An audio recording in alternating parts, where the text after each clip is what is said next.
Tudatosság azért a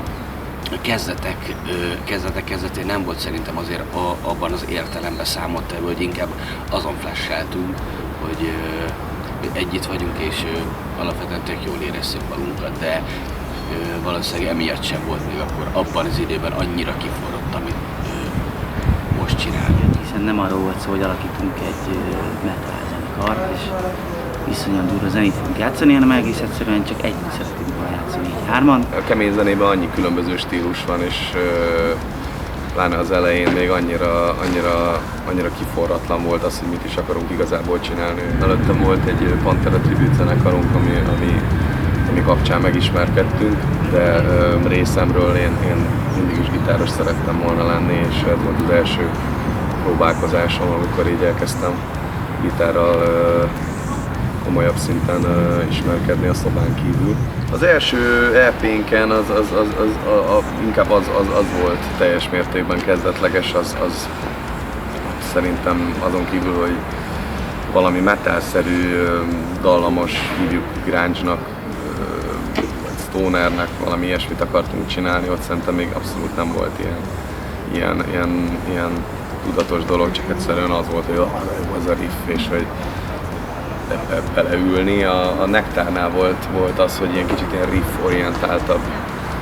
Azt mondanám, hogy az LP, az első kis 5 számos lemezünk, hogy nyers, aranyos és egyszerű. Egyébként én egy picit azért titkon merem azt állítani, hogy ez tényleg az egyik legjobb lemezünk, amit eddig kiadtunk, és utólag így belegondolva tényleg elképzelésem is, hogy Hex után hova fogunk fejlődni, de biztos fogunk valahova fejlődni.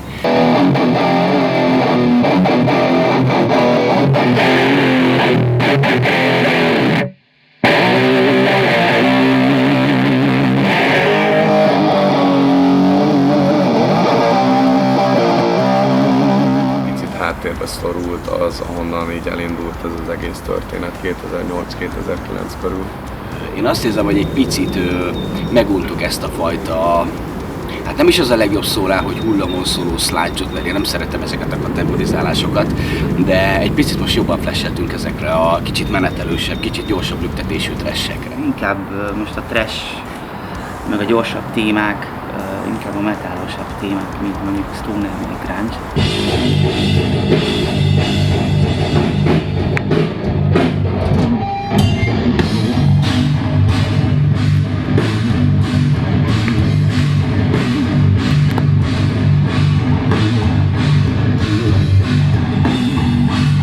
Ez az első olyan lemez, ami tényleg úgy érzek, hogy a legfelkészültebben mentünk be a stúdióba. Összepróbálva, egyberakva és végig gondolva. Nem úgy, mint az előzőeknél, hogy hát ott még az a rész nincs meg, de majd a stúdióban talán meg lesz. Itt az elejétől végig mindenki volt találva. Én azt mondom 99%-osan.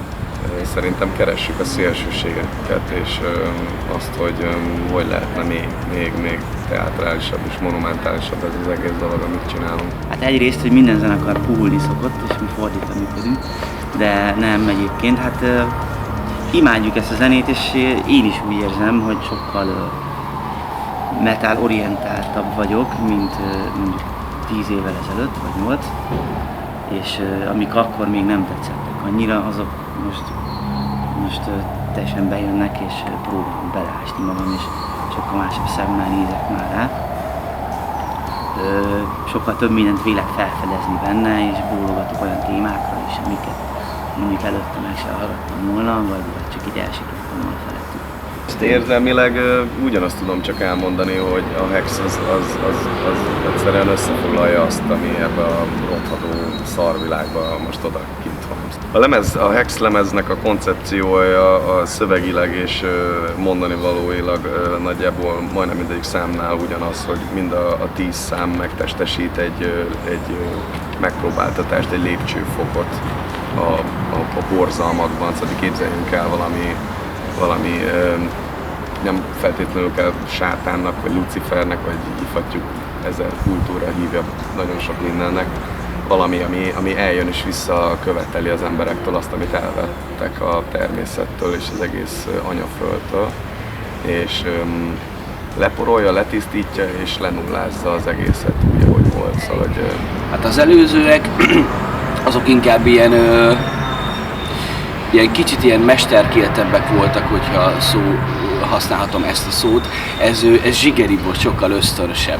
És ez azért lett tényleg ez a lemez, azért mondhatom erre a lemezre azt, hogy zsigeribb lett és sokkal ösztönösebb, mert itt azért annyira nagyon sokat nem gondolkoztunk azon, hogy mi fog jönni, hanem mint ahogy eddig ugye az előző lemezeknél megkaptuk Apitól az anyagokat, hogy kb. Mi legyen, na itt most nem az volt, hanem gyakorlatilag az egészet együtt írtuk meg.